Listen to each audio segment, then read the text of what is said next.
بسم الله الرحمن الرحيم. أعوذ بالله من الشيطان الرجيم. بسم الله الرحمن الرحيم.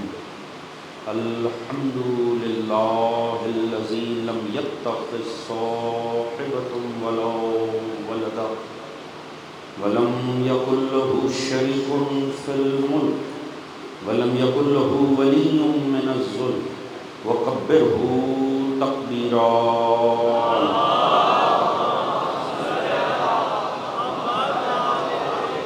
الصلاة والسلام على رسوله الكريم المكي المدني الأمي صاحب الوقار والسكينة المدفون بعز المدينة وبالقاسم المصطفى محمد صلى الله عليه محمد وعلى آله الطيبين الطاهرين المعصومين الذين أذهب الله عنهم الرجس وطهرهم تطهيرا.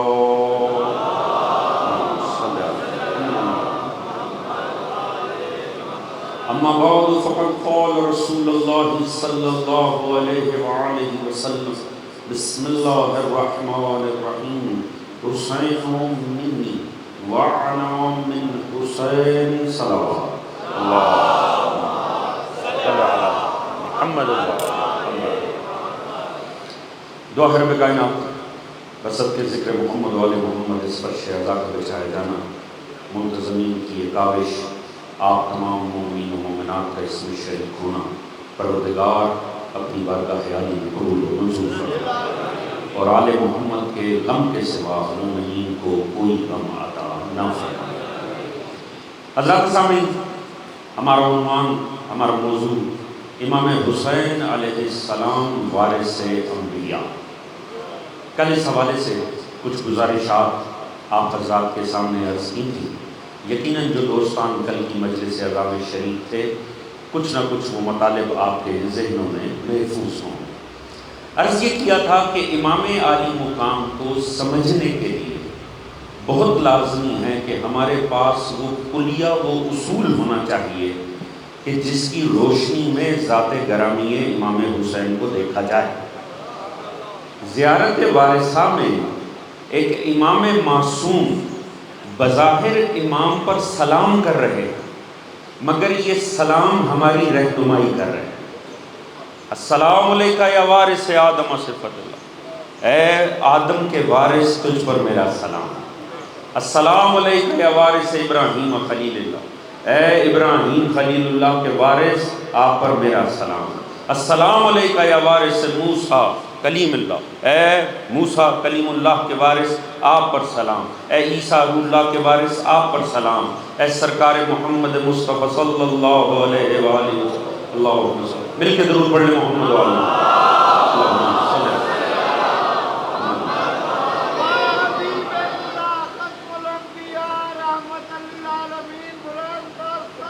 اللہ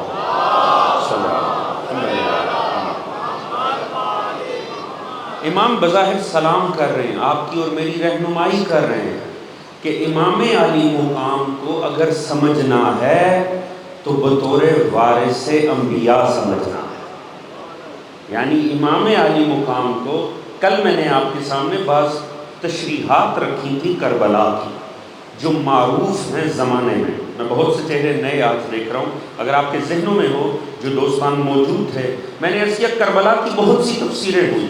کسی نے کہا کربلا اس لیے برپا ہوئی کہ یزید نے تقاضۂ بیعت کیا. فضول بات ہے، اس کا مطلب ہوگا نہ وہ تقاضۂ بیعت کرتا نہ حسین اٹھتے، لہٰذا یہ عامیانہ بات ہے. امام ایسا نہیں ہو سکتا دین لٹ رہا ہو اور وہ ظالم کا انتظار کرے.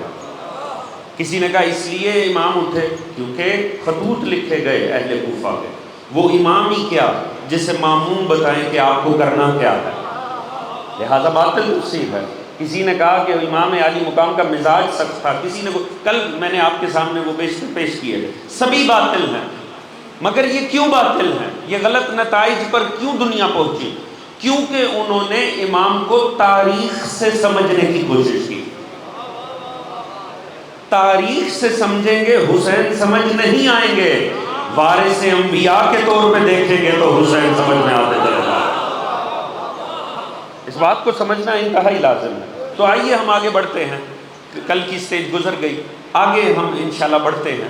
انبیاء کا اللہ نے بڑے حسین انداز میں قرآن میں ذکر کیا۔ آپ نے دیکھا کہ آدم کا ذکر بھی ہے، جتنوں پر سلام کیے، جتنوں کے حوالے سے امام پر سلام کیے امام نے، ان سب کے قصے بڑی تفصیل سے ملتے ہیں۔ کیا آدم کا قصہ، کیا نوح کا واقعہ، کیا حضرت ابراہیم و موسیٰ اور عیسیٰ کے واقعات بڑی تفصیل سے ملتے ہیں۔ مگر پروردگار نے یہ قصے سنائے کیوں ہیں؟ کیوں ہمیں آدم کا قصہ سنایا گیا؟ کیوں ہمیں نوح اور ابراہیم سے واقف کیا گیا؟ کیوں ہمیں موسیٰ اور عیسیٰ کی جد و جہد بتائی گئی؟ ہر واقعے میں آپ کو نظر آئے گا ایک جد و جہد ہے، اہل حق کی اور باطل کی۔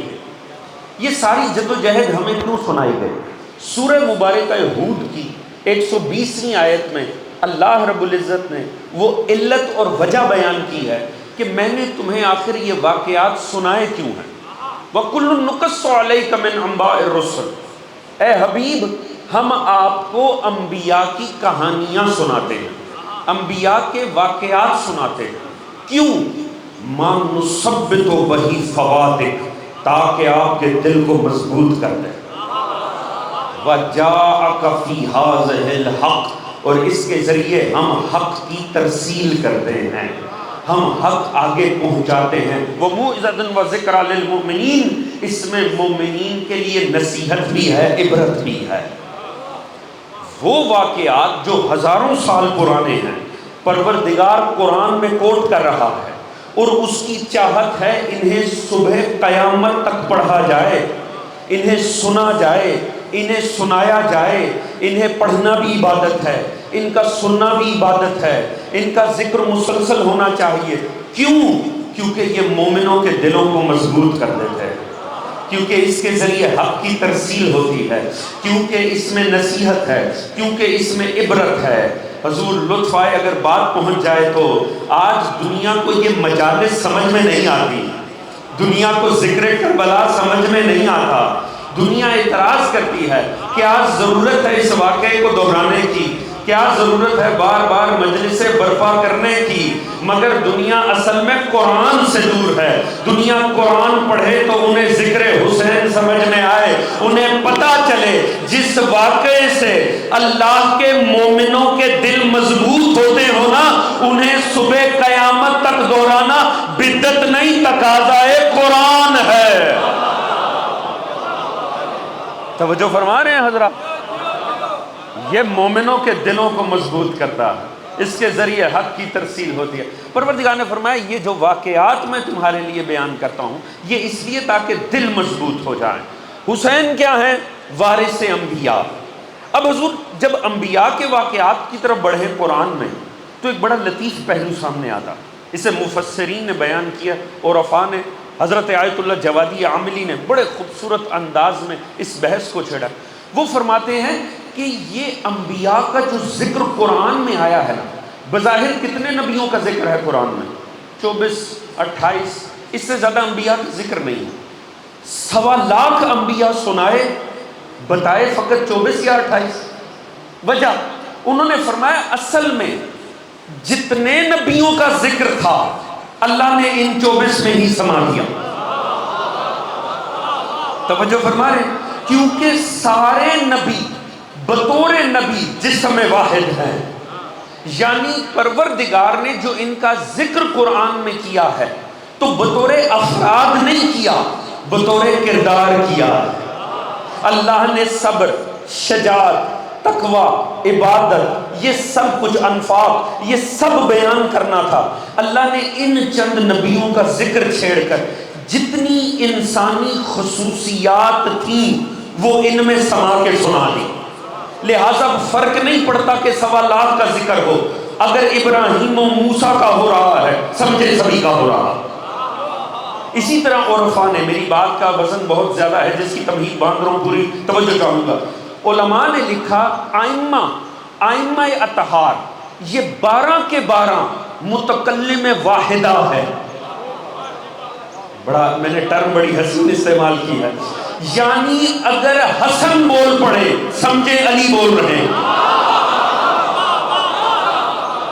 اگر کوئی بات مولا تقی فرما دے سمجھے حسین ابن علی نے فرمائی ہے. کیونکہ یہ سارے متکلم واحدہ ہیں.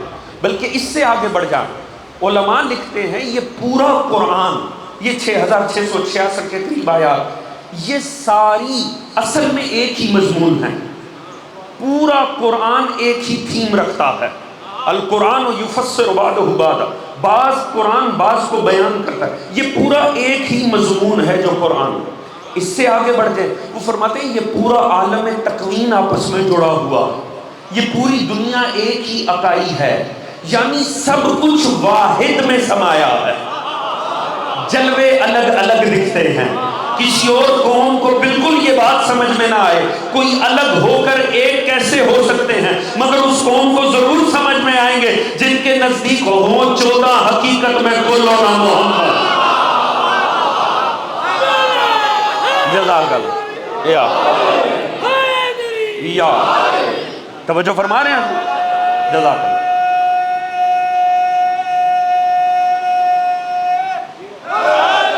یا توجہ ہاتھ ہیں دوستان کی.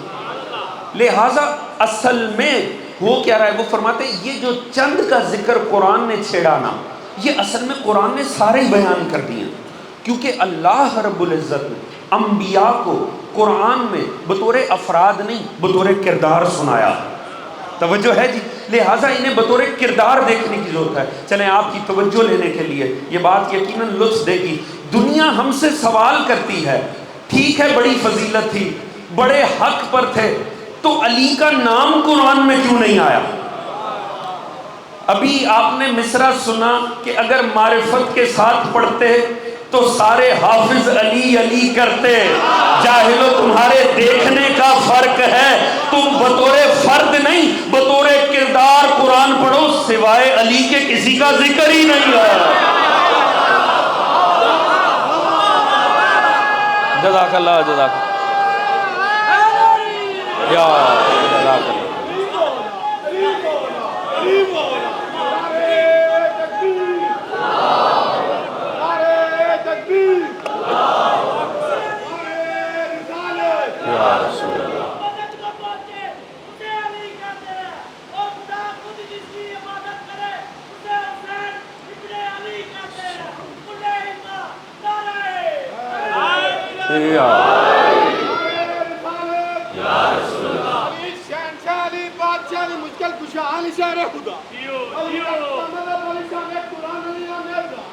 علی میری جان، علی دا میں نوکر، علی سب دان، علی کلے ایمان، علی تیرا ایمان، علی میرا ایمان.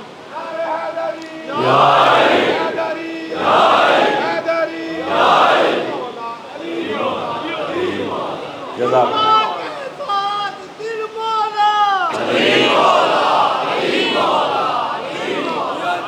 سبھی مومنوں کی صحت و سلامتی کے لیے بآواز بلند درود پڑھ لیں محمد و آلہ. جزاک اللہ. صلی اللہ سلامت. توجہ فرما رہے ہیں صاحبان. اگر کردار کے معیار پر دیکھیں گے علی کے سوا ذکر کس کا ہے قرآن میں؟ یہ اور بات ہے ذکر علی کا کرنا تھا، اللہ ابراہیم کا نام لیتا رہا. ذکر مولا امیر کا سنانا تھا، خدا موسیٰ کا ذکر چھیڑ بیٹھا. ہاں فضائل علی کے پڑھنے تھے، پروردگار عیسیٰ کہہ کے بات کرتا رہا. اور اگر کسی کو شک ہو تو پھر وہ جائے اور جا کر رسول سے پوچھے. رسول خدا نے کیا فرمایا؟ من ارادہ ان ینظر الی آدم فی علم ہی، کوئی ارادہ کرے میں آدم کو اس کے علم میں دیکھوں. فضائل آپ کے سینوں میں موجود ہے. وَعَلَى نُوحٍ فِي فَهْمِهِ، نوح کو اس کے فہم میں دیکھوں. وَعَلَى إِبْرَاهِيمَ فِي حلم ہی کا جب لفظ آیا تو فی فہم ہی نوح کے لیے، حلم کا لفظ آیا ابراہیم کے لیے. کوئی چاہے کہ میں ابراہیم کو اس کے حلم میں دیکھوں. وَعَلَى مُوسَى فِي حَیبَتِهِ، اور موسیٰ کو اس کی حیبت میں دیکھوں. وَعَلَى عیسیٰ فِی عبادتِهِ، عیسیٰ کو اس کی عبادت میں دیکھوں. تو کیا کروں؟ تاریخ میں جائے، آدم کو کھوجے، موسیٰ کے دور میں جائے، ابراہیم کا زمانہ پائے، نہیں کہیں پیچھے نہ جائے۔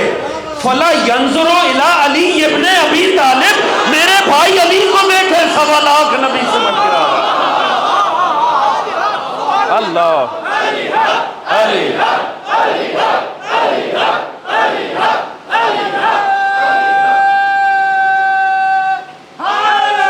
یار توجہ فرما رہے صاحب، آپ کی سماعت بڑی حسین ہے۔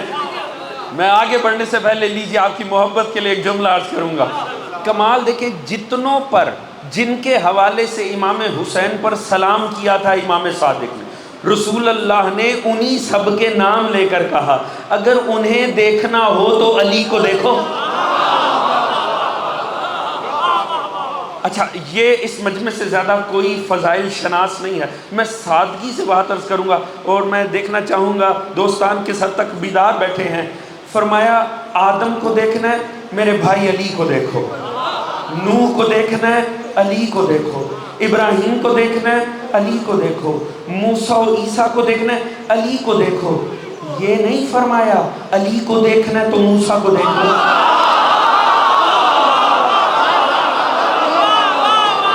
علی سمجھ، یا علی یا علی یا علی مدد حق۔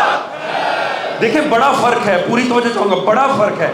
یہ فرمایا ابراہیم کو دیکھنا ہے، علی کو دیکھو۔ نوح دیکھنا ہے، علی کو دیکھو۔ موسیٰ دیکھنا ہے، علی کو دیکھو۔ یہ نہیں کہا علی دیکھنا ہے تو ابراہیم کو دیکھو۔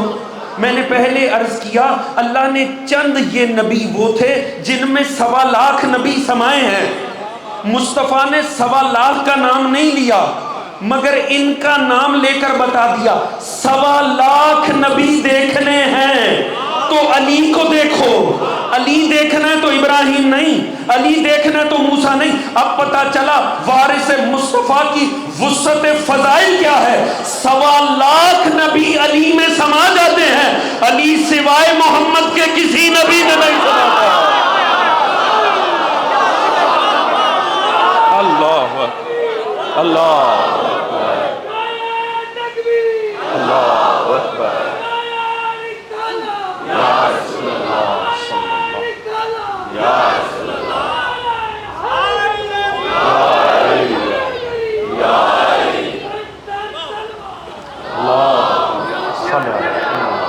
سلامت رہے، توجہ فرما رہے ہیں صاحبان۔ اللہ ہی بہتر جانتا ہے ذات گرامی امیر المومنین علی ابن ابی طالب کیا ہے۔ 1.25 لاکھ نبی، یہ جملہ ذہنوں میں رہے، دعاؤں میں یاد رکھیں گے۔ 1.25 لاکھ نبی مولا امیر میں سما سکتے ہیں، علی نفس مصطفیٰ ہے، علی نفس رسول ہے، سوائے مصطفیٰ کے کسی میں سما سکتا ہی نہیں ہے۔ علی کی وسعتیں 1.25 لاکھ نبیوں کو سما سکتی ہیں مگر علی صرف مصطفیٰ میں سما سکتے ہیں کیونکہ علی نفس رسول ہیں۔ تو حضور اللہ رب العزت نے 1.25 لاکھ نبیوں کو جوڑا ہے اور سرکار مصطفیٰ نے کوئی یہ نہ سمجھے، یاد رکھیں مصطفیٰ وہ ہے جو علی کا بھی مولا ہے۔ اسی لیے مصطفیٰ نے فرمایا سنو دنیا والو، اللہ نے 1.25 لاکھ نبیوں کو جو فضائل عطا کیے، جو کمالات عطا کیے، اس سے اعلیٰ مجھے دیے۔ آدم کو جو علم دیا وہ مصطفیٰ کو نہیں، اس سے اعلیٰ علم۔ ابراہیم کو جو فہم ملا وہ نہیں مصطفیٰ کو ملا، اس سے اعلیٰ فہم۔ ابراہیم کو جو اللہ نے حلم عطا کیا وہ مصطفیٰ کو نہیں ملا، اس سے اعلیٰ حلم۔ موسیٰ کی ہیبت سے اعلیٰ ہیبت، عیسیٰ کی عبادت سے اعلیٰ عبادت۔ 1.25 لاکھ نبیوں کے جو فضائل ہیں ان سے اعلیٰ ایک ذات میں سمائے ہیں جسے مصطفیٰ کہتے ہیں، اور مصطفیٰ 1.25 لاکھ انبیاء کے فضائل سے بھی بڑھ کر معراج پر جب فائز ہوئے وہاں کھڑے ہو کر فرمایا حسین منی وانا من حسین، حسین مجھ سے ہے، یعنی حسین کا علم آدم سے بھی بڑھ کر ہے، حسین کا فہم ابراہیم سے بڑھ کر ہے، حسین کی ہیبت موسیٰ سے بڑھ کر ہے، کیونکہ یہ ان سے اعلیٰ تر ہے۔ اور دیکھیں ایک نہیں 2 نسبتیں ہیں وارث کی، منی و انا من۔ بات تھوڑی سی باریک ہے مگر لطف آئے گا۔ فرمایا حسین کی 2 نسبتیں ہیں مجھ سے، حسین منی حسینو منی، یہ مجھ سے ہے، وَأَنَا مِن، اور میں اس سے۔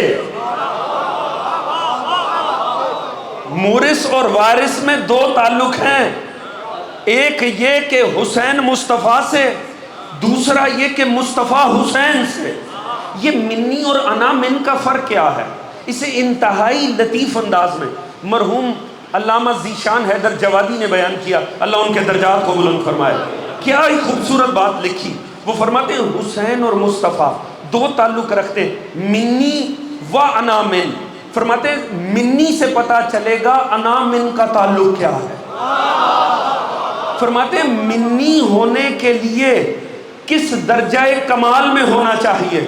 فرماتے ہیں ایک صحابی ایسا تھا جو اتنا بڑھا کہ سب سے بڑھ گیا، حتیٰ مصطفیٰ نے فرمایا یہ ایمان کے 10ویں درجے پہ ہے۔ فرماتے سلمان جب ایمان کے 10ویں درجے پر پہنچا تب مصطفیٰ نے فرمایا سلمان منی۔ توجہ فرما رہے ہیں حضور؟ فرماتے ہیں منی ہونے کے لیے بھی اپنی کیٹیگری میں سب سے بلند ہونا چاہیے۔ جب منی ہونے کے لیے سب سے افضل ہونا چاہیے تو انا من ہونے کے لیے کون سا درجہ ہوگا حسین کا؟ اللہ ہی بہتر جانتا ہے حسین کی عزت اور عظمت کیا ہے۔ 1.25 لاکھ نبیوں کے کمال سے اعلیٰ تر درجے پہ ذات گرامی حسین کھڑی ہے۔ اسی لیے مولا وارث سے انبیاء قرار دے رہے ہیں اور پہلا سلام فرما رہے ہیں السلام علیکہ یا وارث آدم صفت اللہ، اے آدم کے وارث حسین تجھ پہ میرا سلام تھا۔ دیکھیں اس بات کی کہ آپ کو وارث آدم قرار دیا گیا، تھوڑی سی تمہید ہے، میرا ساتھ دیں گے تو انشاءاللہ لطف آئے گا۔ اللہ نے ہر نبی کو قرآن میں کھل کے الگ الگ بیان کیا۔ ابراہیم کا واقعہ اٹھا کر پڑھیں، کتنے سوروں میں پھیلا ہوا ہے۔ موسیٰ کا واقعہ کتنے سوروں میں ہے۔ عیسیٰ کا واقعہ پھیلا ہے۔ خلافت آدم کا ذکر اللہ نے پورے قرآن میں ایک ہی جگہ کیا، ایک ہی جگہ، سورہ بقرہ 30ویں آیت۔ اتنا کافی اور شافعی کیا کہ دوبارہ خدا کو خلافت کا موضوع چھیڑنا نہیں پڑا۔ توجہ فرما رہے ہیں حضور؟ وہ عنوان جو امت میں سب سے بڑا تنازع ہے، اللہ نے اسے فقط ایک جگہ بیان کیا ہے، سورہ بقرہ۔ انی جاعل فی الارض الخلیفہ، اے سنو ملائکہ میں زمین پہ اپنا خلیفہ بنانے جا رہا ہوں۔ جیسے ہی ملائکہ نے سنا، کیا جواب دیا آپ کے ذہنوں میں ہے؟ قالوا اتجعل فیہا من یفسد فیہا ویسفک الدماء وَنَحْنُ نُسَبِّحُ بِحَمْدِكَ وَنُقَدِّسُ لَكَ، پروردگار تو اسے بنائے گا جو زمین پہ دنگا و فساد کرے گا جبکہ ہم تیری تسبیح ہی کرتے ہیں۔ ایسے ہی ہے نا جی؟ یہی آپ نے سن رکھا ہے۔ کس نے کہا میں بنا رہا ہوں؟ اللہ نے۔ اعتراض کس نے کیا؟ ملائکہ نے۔ اچھا، اس آیت پہ آگے بڑھنے سے پہلے میں نے اس آیت کا اتنا حسین استعمال کسی تفسیر میں نہیں دیکھا۔ ایران کے عالم دین ہیں عطائی اصفہانی، انہوں نے کتاب لکھی گریہ بر امام حسین، امام علی مقام پر گریے کی فضیلت کیا ہے۔ ابھی تک یہ کتاب اردو میں نہیں چھپی۔ انہوں نے کتنی خوبصورت انداز میں آیت کو استعمال کیا، میں نے کہیں اس کا ایسا استعمال نہیں دیکھا۔ وہ فرماتے ہیں یاد رکھو اعتراض کرنا ہونا وہ کسی پر بھی اور کہیں بھی ہو جاتا۔ توجہ فرما رہے ہیں جی؟ اللہ نے فرمایا میں بنا رہا ہوں، ملائکہ معترض ہیں کیوں بنا رہا ہے، یہ تو زمین پہ دنگا و فساد کریں گے۔ لیجئے، وہ فرماتے ہیں خام خواہ اعتراض کرنا ہونا تو خالق پہ بھی ہو جاتا۔ توجہ ہے جی؟ وہ گریہ بر امام حسین میں فرماتے ہیں تاجو کہ یہاں محرم آنے لگتا ہے، خام خواہ چوں چوں شروع ہو جاتی ہے۔ ایسے عزاداری نہیں ہونی چاہیے، ویسے نہیں ہونا چاہیے، عزاداری میں اسراف نہیں ہونا چاہیے۔ فرماتے ہیں میں یہ اعتراض دیکھ کر اور پڑھ کے بڑا پریشان ہوتا تھا، پر جب میں نے دیکھا نا دنیا اعتراض کرنے پہ آئے تو اللہ پہ بھی اعتراض کر دیتی ہے، حسین تو پھر ہمارا امام ہے۔ توجہ فرما رہے ہیں جی؟ فرماتے ہیں خام خواہ کے اعتراض نہیں ہونا چاہیے، یہ دیکھنا چاہیے سامنے ذات کتنی بلند ہے۔ اب پروردگار نے فرمایا میں خلیفہ بنانے جا رہا ہوں، ملائکہ نے آگے بڑھ کر کہا پروردگار تو بنائے گا انہیں، یہ تو زمین پہ دنگا کریں گے۔ اچھا تو پھر کیا کروں؟ ہمیں ہماری طرف دیکھ، ہم تیری تسبیح کرتے ہیں۔ بڑی لطیف بات، لطف آئے گا، اور اگر بات پہنچے میرا ساتھ دیجئے گا۔ دیکھیں میں عظمت امام علی ابن ابی طالب پہ ایک جملہ عرض کرنا چاہتا ہوں۔ انہوں نے فرمایا ہمیں بنا، ہم تیری تسبیح کرتے ہیں۔ پروردگار کہہ رہے میں خلیفہ بنا رہا ہوں، وہ کہہ رہے ہیں ہمیں بنا ہم تسبیح کرتے ہیں۔ پروردگار نے یہ تو نہیں فرمایا میں زمین پہ پیش نماز بنانے جا رہا ہوں۔ توجہ ہے جی؟ پروردگار نے یہ تو نہیں فرمایا میں نماز کا پیش نماز بنانے جا رہا ہوں۔ یہ تسبیح کا اور خلافت کا کیا تعلق آیا؟ بات پہنچ رہی ہے کہ نہیں جی؟ دیکھیں سوال گندم جواب تھے نا۔ پروردگار فرما رہے ہیں میں خلیفہ بنانے جا رہا ہوں، وہ کہہ رہے ہیں ہمیں دے، یہ تو دنگا کریں گے، یہ تو فساد کریں گے، ہم تیری تسبیح کرتے ہیں۔ یہ تسبیح کا خلافت کے ساتھ کیا تعلق ہے؟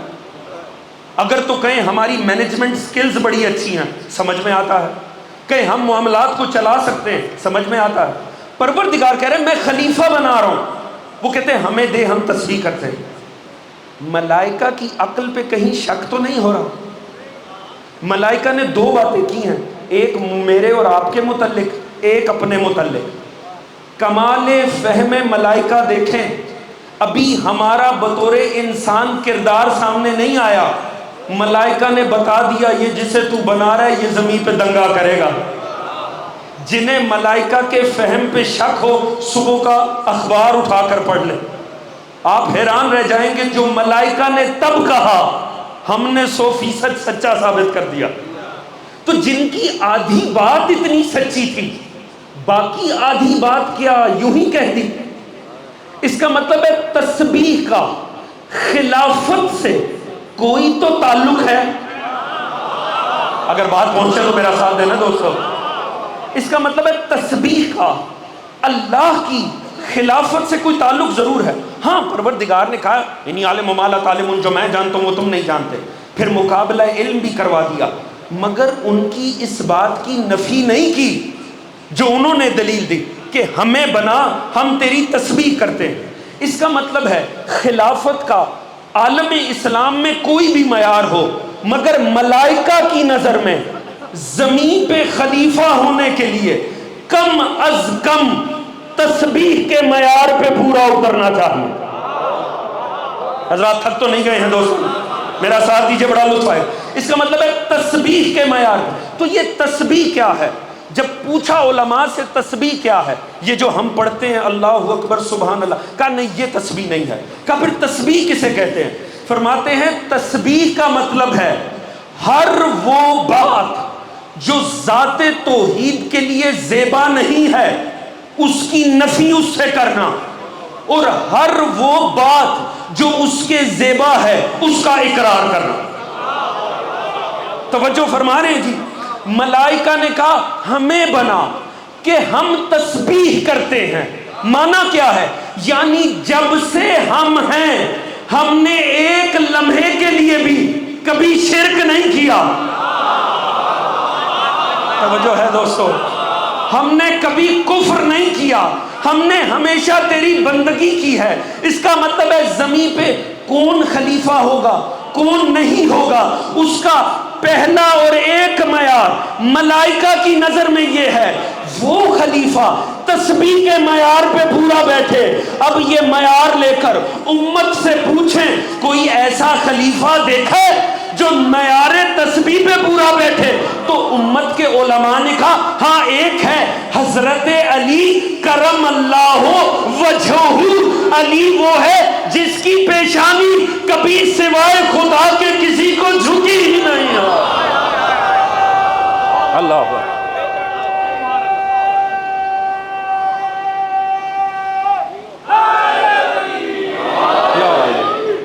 توجہ فرما رہے ہیں صاحبان. یہ پیشانی وہ ہے معیار تسبیح پر سوائے ذات گرامی علی کے امت میں کوئی ایک خلیفہ نہیں ہے جو آسمانی معیار پر خلیفہ بنا ہو. یہی وجہ ہے کسی نے مولا امیر سے پوچھا، مولا سواری پر بیٹھے ہوئے تھے، جنگ جمل کی طرف جا رہے ہیں، کسی نے کہا مولا آپ کون سے خلیفہ ہیں؟ فرمایا چوتھا. بڑا خوش ہو گیا، بڑا مطمئن ہو گیا. جیسے یہاں بہت سے دوست گھبرا گئے، جتنے آپ گھبرائے اتنا وہ خوش ہوا. علی چوتھے خلیفہ؟ فرمایا بالکل چوتھا خلیفہ. وہ پلٹ کے جانے لگا، مولا نے کہا سن یہ تو پوچھ لے کون سا چوتھا. اللہ جانے میرے ساتھ ہے کہ نہیں.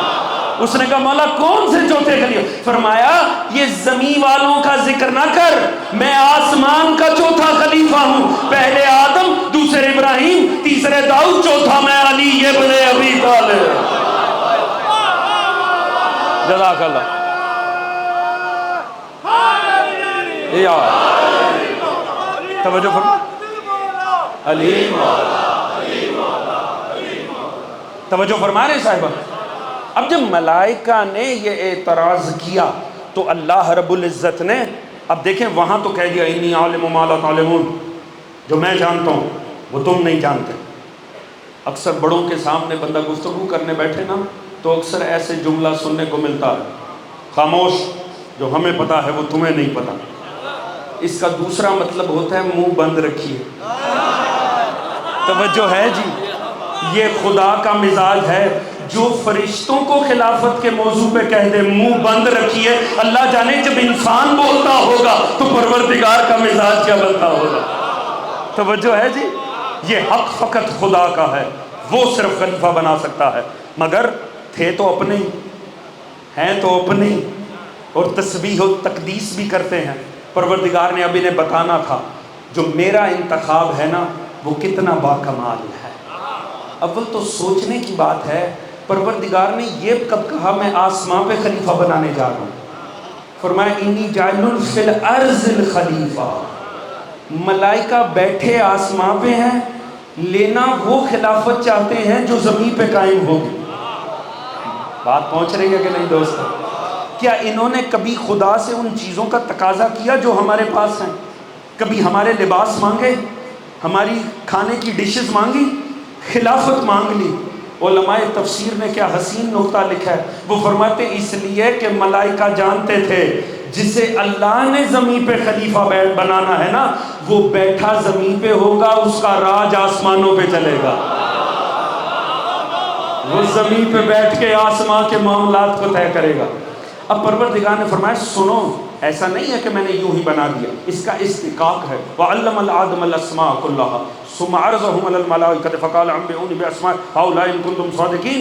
پروردگار نے آدم کو اسماء تعلیم کیے، تعلیم کرنے کے بعد سامنے کیے ملائکہ کے، کہا ملائکہ تم بتا دو اگر تم واقعی سچے ہو تو.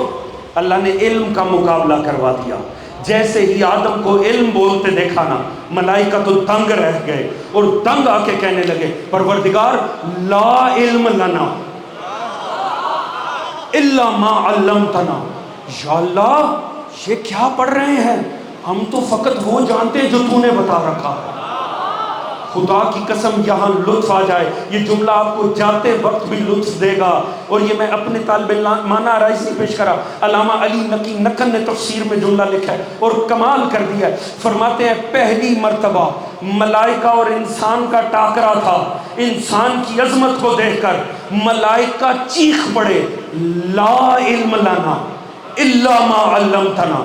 نہیں ہم تو اتنا ہی جانتے ہیں جتنا تو نے بتا رکھا ہے. فرماتے اسی دن سے ملائکہ کا یہ وظیفہ بن گیا لا الا لا الا. لہذا جب بھی انہوں نے کسی انسان کو اس کی کمال فضائل میں دیکھا فوراً چیخ پڑے لا فتح الا علی لا سیف الا ذوالفقار. اللہ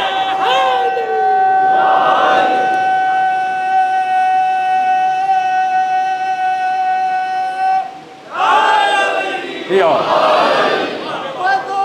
جزاک سلام اللہ صلی علی محمد وآل محمد. توجہ فرما رہے ہیں صاحبہ.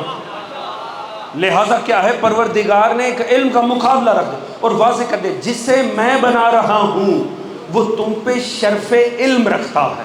اس کا مطلب ہے جب بھی کبھی نزاع ہوگا، اختلاف خلافت پر ہوگا، تو ہمیشہ معیار یہ نہیں ہوگا کسے کتنے ووٹ ملے ہیں. محلے کا ناظم نہیں بنانا، اللہ کا خلیفہ بنانا ہے. ہمیشہ اس کا علم دیکھا جائے گا. حضور یہ بات اب سمجھیں، آدم کے وارث ہیں حسین. کربلا کی ایک تفسیر یہ بھی ہوئی، اور یہ آج انجینئر بیٹھے تفسیر کر رہے ہیں کہ حسین اصل میں اس خلافت کو بچانے چلے جو بعد مصطفیٰ قائم ہوئی. انہوں نے کہا چونکہ خلافت ملوکیت میں بدلی جا رہی تھی اس لیے حسین نے جان دی. یعنی حسین نے جان دی اس خلافت کو بچانے کے لیے جو سقیفہ میں بنی. یہ کربلا کی آج تازہ ترین تفسیر ہے. اور اصل کمال یہ ہے، یہ تفسیر ناسبیوں کی طرف سے نہیں آ رہی، بظاہر حبداروں کی طرف سے آ رہی. جوان اس بات پر غور کریں، جن کی آنکھوں میں نام حسین پہ آنسو آ رہے ہیں وہ یہ تفسیر کر رہے ہیں کہ حسین نے خلافت کو جب ملوکیت میں بدلتے دیکھا حسین نے جان دے دی. توجہ فرما رہے ہیں جی. اب اس بات کو سمجھنا بڑا لازمی ہے. یہ پوری کربلا کو برباد کرنے والی بات ہے. یہ امام کی قربانی کو خلافت سے جوڑ. کمال دیکھیں، کیا امام نے خلافت کو بچایا؟ نہیں حضور، منظر تو کوئی اور دکھائی دیتا. یہ پہلے چند خلفاء راشد کیوں ہوئے اور کیا وجہ ہے یزید اور اس کے بابا اقتدار ہونے کے باوجود راشد نہ بن سکے؟ توجہ فرما رہے ہیں جی. یہ سلسلہ راشدین کو روکنے والی ذات حسین کی ہے. بات پہنچی نہیں میری حضور. آپ کے لاہور میں بہت پہلے امام حسین کانفرنس ہوئی. اس کا عنوان یہ تھا، اگر حسین کربلا برپا نہ کرتے تو کیا ہوتا. ہر عالم دین نے اپنی رائے دی. علامہ علی نقی مرحوم لکھنؤ سے آئے اسی آپ کے شہر میں. انہوں نے ایک جملے میں پوری کربلا کو سمیٹ دیا. آپ نے فرمایا اگر حسین جان نہ دیتے یزید وہ خلیفہ بنتا جو شریعت بیان کرتا. فرمایا حسین نے جان دے کے یزید سے شریعت بیان کرنے کا حق ہی چھین لیا. توجہ فرما رہے ہیں جی. عالم اسلام میں خلیفہ راشد کا اختیار یہ ہے جو آپ کے ہاں امام معصوم کا ہے کہ وہ جو کہے گا وہی وراثت مصطفیٰ ہوگی. وہ فرماتے ہیں کیا وجہ ہے کہ پہلے 4 تو راشد ہوئے مگر یزید اور اس کے بابا نہ ہو سکے. کیا کسی عالم کی جرت تھی کہ وہ حاکم شام کے دربار میں کھڑے ہو کر یہ کہتا میں آپ کو خلیفہ تو مانتا ہوں راشد نہیں مانتا؟ پھر وہ بتاتا کہ راشد کہتے کسے ہیں. توجہ ہے جی. وہ فرماتے ہیں یہ ذات حسین کا کمال ہے. حسین نے اپنی جان دے کر یزید کو فقط بادشاہ رہنے دیا، خلیفہ نہیں بننے دیا. لہٰذا آج 1400 سال بعد بھی یزید کے ہمدرد امت میں ہیں مگر کبھی کوئی ایک مسئلہ بھی یزید کا نام لے کر بیان نہیں کرتے کیونکہ حسین نے یزید کو اس قابل نہیں چھوڑا کہ وہ دین بیان کر سکے. توجہ فرما رہے ہیں جی. یہ کیا ہے وارث آدم نے. وارث آدم کو دنیا نے خلیفہ نہیں مانا مگر وارث آدم نے یزید جیسوں کو خلیفہ بھی نہیں رہنے دیا. یہ اتنی عظیم قربانی حسین ابن. اگر یزید خلیفہ بن جاتا تو کیا ہوتا؟ آپ سوچ سکتے ہیں آج جو حرام و حلال کی تمیز ہے یہ مٹ جاتی. ایسا ہے کہ نہیں جی؟ معروف واقعہ ہے آپ کی تاریخ کا. یزید کو عشق ہوا اور وہ بھی کس سے؟ اپنے دادا کی ہی بیٹی سے، معروف واقعہ آپ کی تاریخ کا، اس نے ذمہ داری بھی کس کی لگائی؟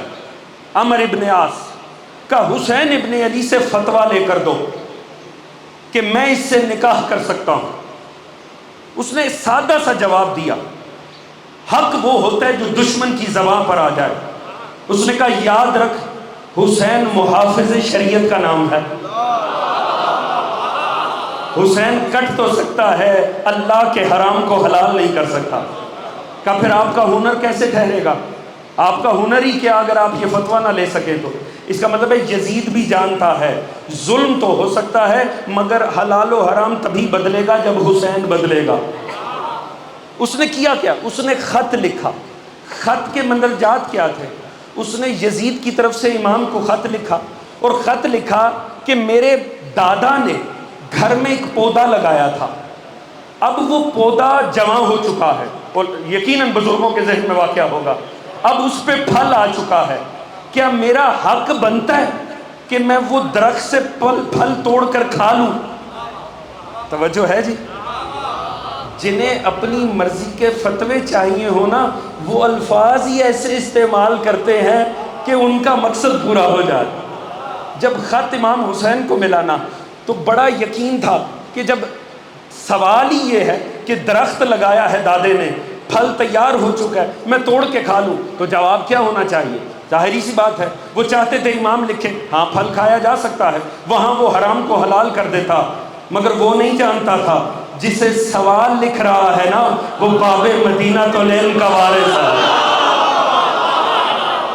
وہ جسے کہہ رہا ہے نا وہ آدم کے علم کا وارث ہے، وہ وارث انبیاء ہے۔ امام حسین نے ایک سطر میں جواب دیا، مسئلہ ہی ختم کر دیا۔ آپ نے فرمایا ہاں کیوں نہیں، کھایا جا سکتا ہے مگر ایک صورت ہے، اس کی بھی ایک صورت ہے، ایسا کرو اسے یزید سے کہو کوئی چاقو لے اور اس درخت پہ جس پودے پہ پھل لگا ہے اسے چیرے، اگر لہو جاری ہو تو حرام ہے، اگر گودا ہو تو حلال ہے۔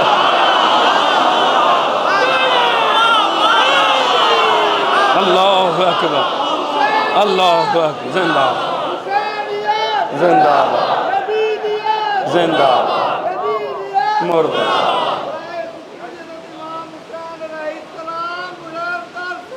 اللہم صلی علی محمد و آلہ۔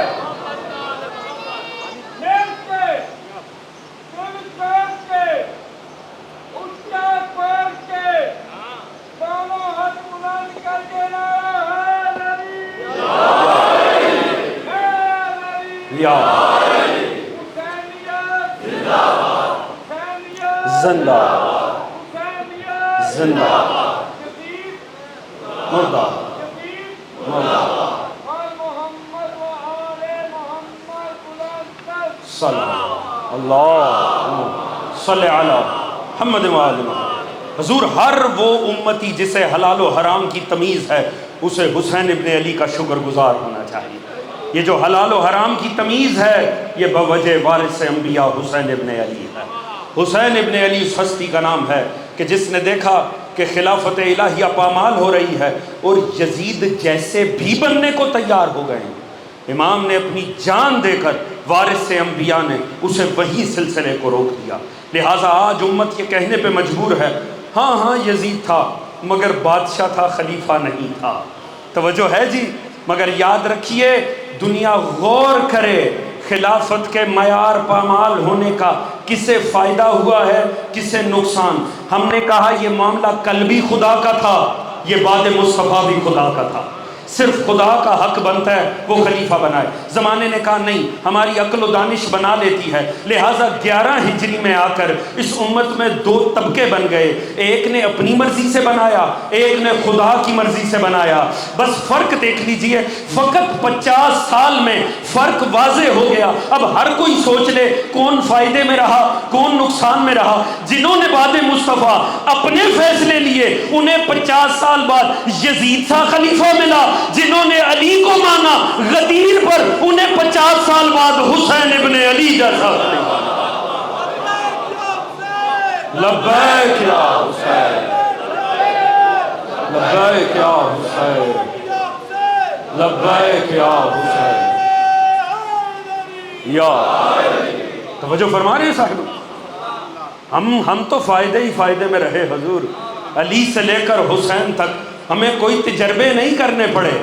اللہ نے پہلے نبی دیے، بعد میں وارثان انبیاء دے دیے. یاد رکھیں حسین اپنی ذات میں معیار ہے.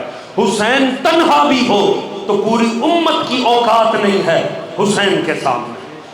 اگر ایک ساری امت یزید کو جھکی کوئی شک نہیں ہے، ایک حسین کا نہ جھکنا اسے باطل ثابت کر دیتا. فرق نہیں پڑتا کس کس نے بیعت کی. خلفائے راشدین کے بیٹوں نے بیعت کی، صحابہ کی اولاد نے بیعت کی، سارا زمانہ کرے، مگر علی کے لال نے تو بیعت نہیں کی، نبیوں کے وارث نے تو بیعت نہیں کی. لہذا ایک حسین کا انکار 1.25 لاکھ نبیوں کا انکار ہے. اگر حسین انکار کر رہے ہیں اس کا مطلب ہے آدم انکار کر رہے ہیں، ابراہیم انکار کر رہے ہیں، موسیٰ انکار کر رہے ہیں، نوح انکار کر رہے ہیں. اور آپ کی توجہ ہو، میں سمجھتا ہوں اس مسئلے کو تو ایک جملے میں، اور میں نے پہلے عرض کیا حق وہ ہوتا ہے جو مخالف کی زبان پر آ جائے. میں کہتا ہوں اس جملے کی حد تک سلام ہے علامہ ابوالعلا مودودی کو. کسی نے ان سے پوچھا تھا نا، مودودی صاحب جب سب نے بیعت کر لی تو حسین نے کیوں بیعت نہیں کی؟ آپ نے فرمایا سوال درست کرو، یہ مت پوچھو جب سب نے بیعت کی تو حسین نے کیوں نہیں کی. سوال یہ بنتا ہے جب حسین نے انکار کیا تو سب نے کیوں بیعت کر لی؟ حسین ابن علی اپنی ذات میں حسین معیار ہیں. حسین وارث ہے آدم صفوت اللہ ہے.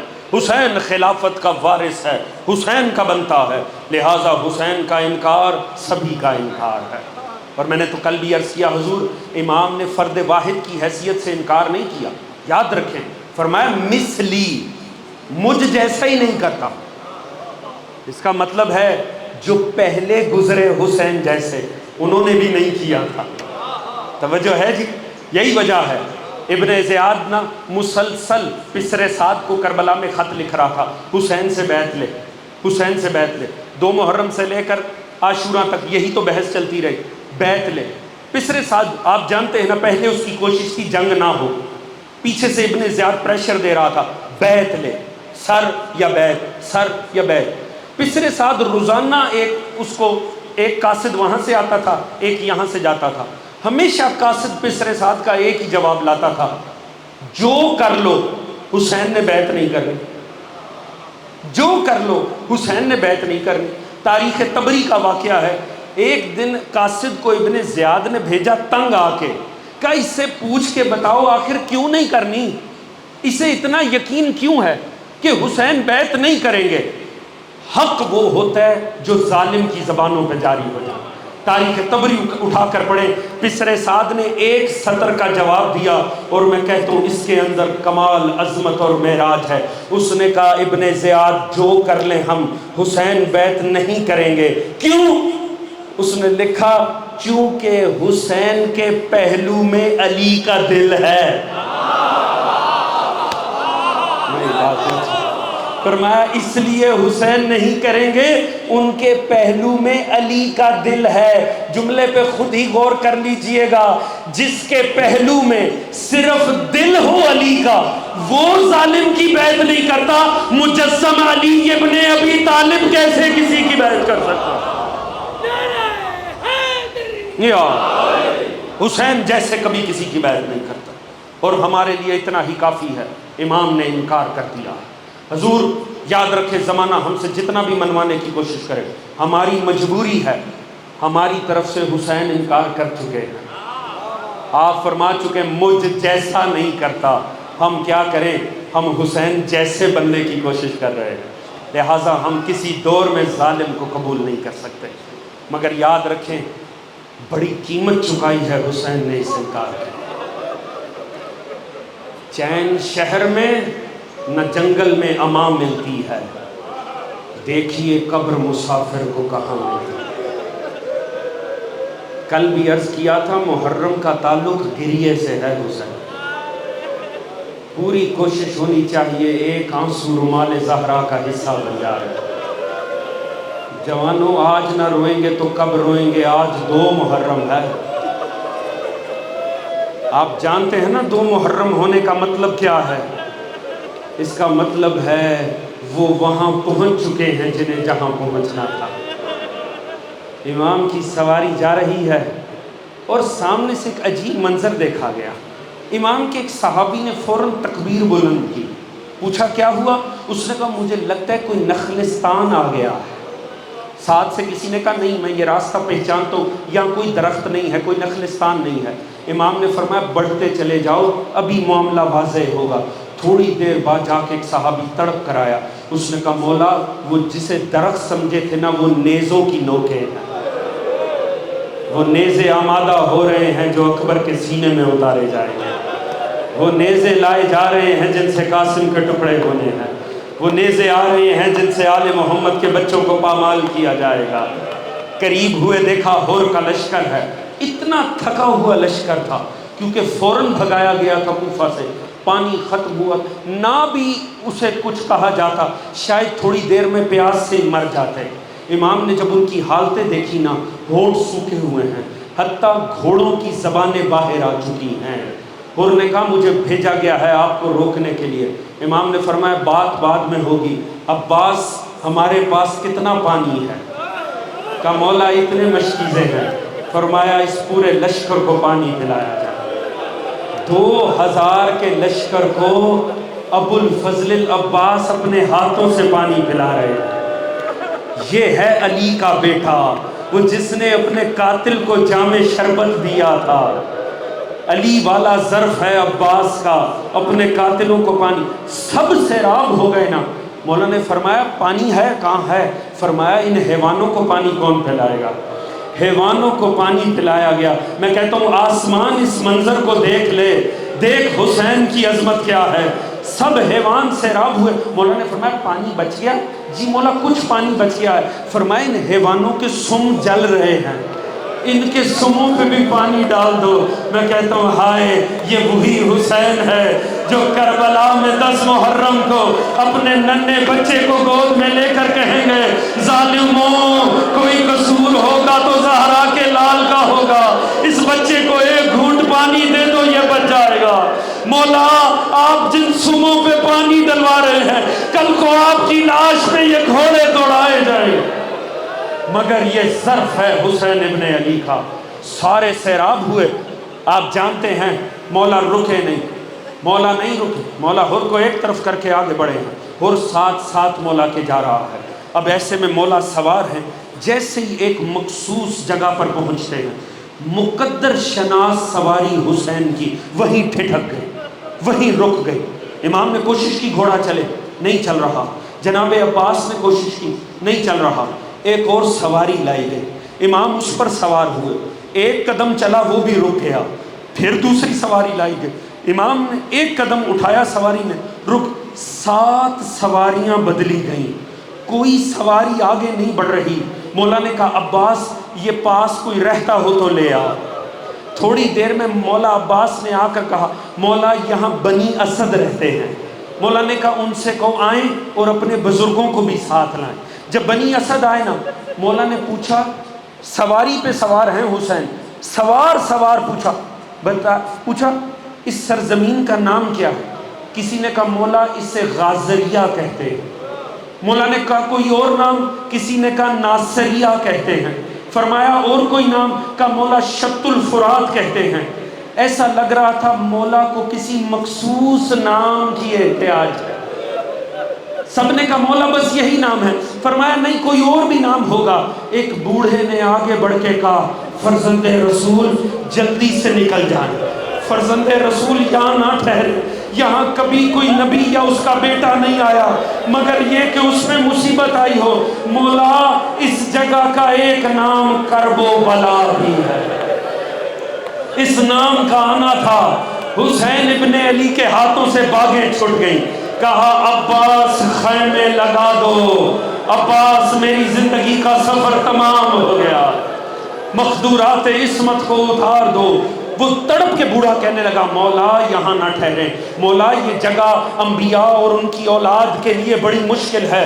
مولا نے فرمایا تمہیں بس اتنا پتا ہے، مجھے تو یہ بھی پتا ہے ہمارے ٹکڑے اسی سرزمین پہ پھیلائے جائیں گے، یہی میرے بچوں کی قبریں بننی ہیں، مجھے تو یہ بھی پتا ہے یہی ہمیں نیزوں سے گرایا جائے گا۔ ایک مرتبہ سب بیویاں اتری، روایت کا جملہ ہے جیسے ہی جناب زینب بی بی زمین پہ اتری، بی بی نے عجیب کام کیا، جناب زینب مٹی پر بیٹھ گئی۔ ایک مرتبہ مٹی کو اٹھایا، بی بی نے سونگا تڑپ کے پھینک دیا، کہا عباس کو بلاؤ۔ جیسے ہی جناب عباس ہے، کہا عباس بھیا سے جا کر کہو آقا زادی کہہ رہی ہیں، زینب کہہ رہی ہیں میں یہاں نہیں ٹھہروں گی، بس یہاں سے نکل چلو۔ کہا بی بی معاملہ کیا ہے؟ کہا جا کر بتاؤ مجھے اس مٹی میں سے بھائی کے خون کی خوشبو آ رہی ہے۔ ایک مرتبہ عباس نے آ کر کہا آقا ذاتی کہہ رہی ہیں چلیے۔ کہا بس زینب کو بتا دو، زینب تیرے بھائی کی زندگی کا سفر ختم ہو گیا۔ ایک مرتبہ خیمے سجا دیے گئے، مولا مظلوم کربلا نے بنی اسد سے کہا بنی اسد دیکھو میں اس سرزمین کو خرید کرنا چاہتا ہوں۔ انہوں نے کہا فرزند رسول آپ ہی کی جد کا صدقہ ہے، آپ جتنا ٹھہرنا چاہتے ہیں ٹھہریے۔ آپ نے فرمایا نہیں میں خرید کرنا چاہتا ہوں۔ 60 سے 70 ہزار دینار میں میرے مولا نے اس زمین کو خرید کیا، جناب علی اکبر کے نام سے اس جاگیر کو خرید لیا گیا۔ پھر آپ نے فرمایا اپنے مردوں کو لاؤ، سارے مرد اکٹھے ہو کر آؤ، مجھے کچھ نصیحتیں تمہیں کرنی ہیں، میں تمہیں وصیت کرنا چاہتا ہوں۔ سارے بنی اسد سامنے آ کر کھڑے ہو گئے۔ آپ نے فرمایا بنی اسد والو دیکھو اس زمین پہ ہم خیمے لگا رہے ہیں، مگر یاد رکھو ہم نے زیادہ دیر ٹھہرنا نہیں ہے۔ ہاں ابھی سے 8 دن کے بعد عصر عاشوراں ہمیں یہاں ذبح کر دیا جائے گا، ہمیں یہاں ٹکڑوں میں بدل دیا جائے گا، لہٰذا تم سے التماس ہے اگلے دن تم بیلچے اٹھا کر آنا، تم زراعت کے بہانے آنا، مگر ہمارے لیے اتنی محنت کر دینا کہ ہماری قبریں یہاں پر بنا دینا۔ ہماری قبریں بنا کر دیکھو ہماری قبروں پہ زراعت نہ کرنا، نشانوں کو قائم رکھنا۔ اس کے بعد مولا نے جو وصیت کی ہے نا، میں کہتا ہوں شیعو خدا کی قسم تمہارا مقدر کتنا عظیم ہے، تمہارے مولا تو تمہیں کبھی بھولے ہی نہیں۔ ہاں 2 محرم کو بھی تمہیں یاد رکھا، زیر خنجر بھی تمہیں یاد رکھا۔ 2 محرم کو کہا بنی اسد والو جب بھی میرے شیعہ مجھے تلاش کرتے ہوئے آئیں گے، میرے شیعہ میری قبر پہ آئیں گے، انہیں بتانا یہ مظلوم کربلا کی قبر ہے، یہ ساتھ میں اکبر کی قبر ہے، یہ ساتھ میں اصغر کی قبر ہے، اور وہ جو فرات پہ دیتا ہے وہ ابو الفضل عباس کی قبر ہے۔ ہاں ہماری قبروں کے نشان بتانا۔ اور اس کے بعد مولا کی اپنے اوپر شفقت دیکھو، خدا کی قسم مولا کا احسان ہے، مولا تو ہمیں کبھی بھولے نہیں۔ 2 محرم کو بھی یاد رکھا، ہاں 10 محرم کو بھی یاد رکھا۔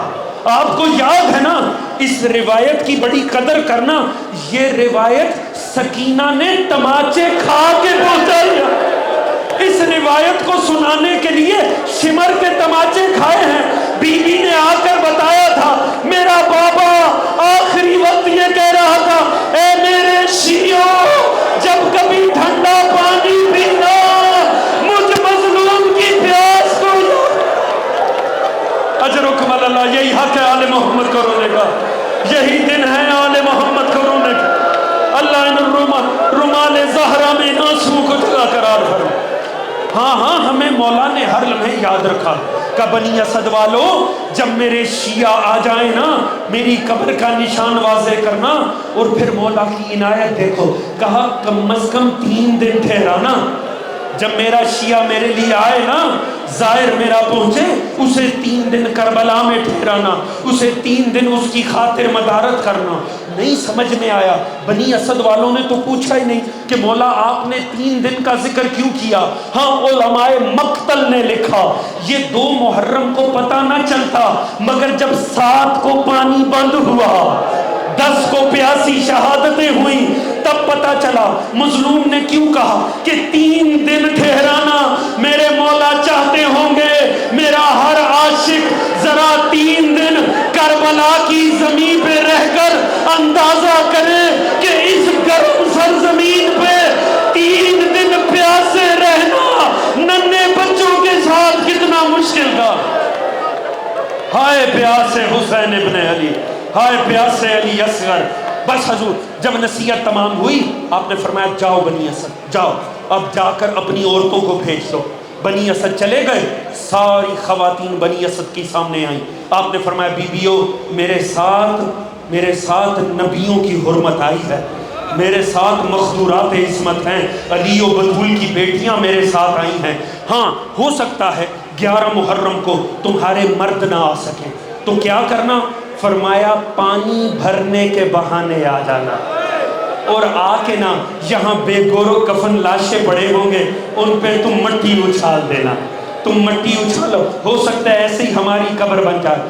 اب جاؤ، اب سننا شیعو غربت اپنے امام کی، فرمایا جاؤ اب اپنے بچوں کو بھیج دو۔ مشکل کشا کا بیٹا بچے طلب کر رہا ہے، جب ننھے بچوں کی فوج سامنے آئی، میرے مولا نے کہا شہزادو میرے ساتھ بھی ننھے شہزادے آئے ہیں، دیکھو 11 محرم ہوگا، یہاں ہماری لاشیں پڑی ہوں گی، ہو سکتا ہے تمہارے باپ نہ آ سکتے، ہو سکتا ہے تمہاری مائیں نہ آ سکے۔ اب غربت سنیے گا، مولا نے فرمایا کھیلنے کے بہانے آ جانا، کھیلنے کے بہانے آنا، کھیل ہی کھیل میں ہماری لاشوں پہ مٹی ڈال دینا، ہو سکتا ہے ایسے ہماری لاشیں چھپ جائیں۔ مولا چاہتے تھے نبی زادیاں میری لاش کو اڑیانا دیکھیں، مگر ہائے وہ 11 محرم، نہ مرد آئے، نہ عورتیں آ سکی، نہ بچے آئے۔ جب نبی زادی لاش حسین پہ پہنچی، وہ حالت تھی لاش کی، ایک مرتبہ رخ کیا مدینے کی طرف اور کہا نانا نانا کیا یہی آپ کا حسین؟